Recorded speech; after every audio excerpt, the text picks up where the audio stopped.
মেধাভিত্তিক বাংলাদেশ বিনির্মাণের লক্ষ্যে সকল ধরনের নিয়োগ, বদলি ও পদোন্নতিতে মেধা, সততা, দক্ষতা, অভিজ্ঞতা, প্রশিক্ষণ, যোগ্যতাই প্রধান মাপকাঠি হিসেবে বিবেচনা করা হবে।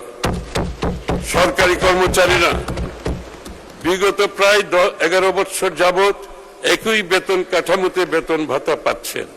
ইতিমধ্যে মূল্যস্ফীতিজনিত কারণে জীবনযাত্রার ব্যয় অনেক বৃদ্ধি পেয়েছে।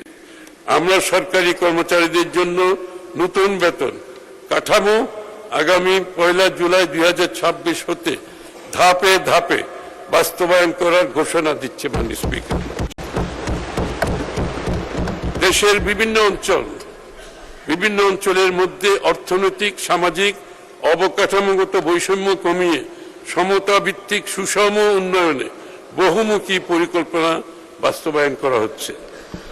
মাননীয় স্পিকার, এবারে বাজেট প্রণয়ন ও সরকারের মধ্যমেয়াদী নীতি কৌশল নির্ধারণে বাজেট পূর্ববর্তী অংশীজনদের সাথে ধারাবাহিক আলোচনায় প্রাপ্ত সুপারিশ সমূহ সক্রিয় বিবেচনায় নেওয়া হয়েছে।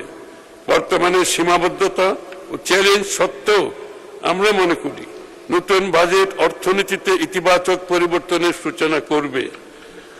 বিনিয়োগ বান্ধব পরিবেশ সৃষ্টি, কর্মসংস্থান সৃষ্টি, উদ্যোক্তা বিকাশ এবং উৎপাদনশীল খাতের সম্প্রসারণের মাধ্যমে অর্থনীতিকে আরো গতিশীল, শক্তিশালী করা হবে। আমাদের লক্ষ্য এমন একটি অর্থনৈতিক কাঠামো গড়ে তোলা যেখানে বেসরকারি খাত হবে প্রবৃদ্ধির প্রধান চালিকা শক্তি এবং তরুণ ও নারীদের জন্য সৃষ্টি হবে নতুন সম্ভাবনার ক্ষেত্র।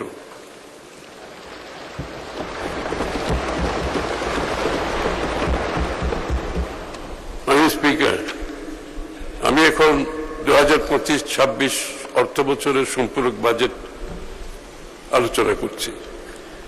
সার্বিক রাজস্ব আহরণ ও ব্যয়ের অগ্রগতি বিবেচনায় চলতি 2025-26 অর্থ বছরের বাজেটে কিছুটা সংশোধন ও সমন্বয় করতে হয়েছে। সংশোধিত বাজেটের একটি সংক্ষিপ্ত বিবরণী পরিশিষ্ট ক এ সরণি 1 হিসেবে সংযুক্ত করা হয়েছে। প্রস্তাবিত সংশোধিত রাজস্ব আয় 2025-26 অর্থ বছরের সংশোধিত বাজেটে রাজস্ব আহরণের লক্ষ্যমাত্রা মূল বাজেট হতে 24,000 কোটি টাকা বৃদ্ধি করে 5,88,000 কোটি টাকায় রাখার প্রস্তাব করছি। প্রস্তাবিত সংশোধিত ব্যয় চলতি 2025 অর্থ বছরের বাজেটে সরকারি ব্যয়ের প্রাক্কলন করা হয়েছিল মোট 7,90,000 কোটি টাকা। সংশোধিত বাজেটে সরকারি ব্যয় 2,000 কোটি টাকা হ্রাস করে 7,88,000 কোটি টাকা নির্ধারণের প্রস্তাব করছি। সংশোধিত বাজেট ঘাটতি ও অর্থায়ন চলিত অর্থ বছরের বাজেট ঘাটতি প্রাক্কলন করা হয়েছিল 2,26,000 কোটি টাকা। রাজস্ব আয় ও ব্যয়ের সার্বিক অবস্থা বিবেচনায় সংশোধিত বাজেটে ঘাটতি প্রস্তাব করছি 2 লক্ষ কোটি টাকা, যা জিডিপির 3.3%।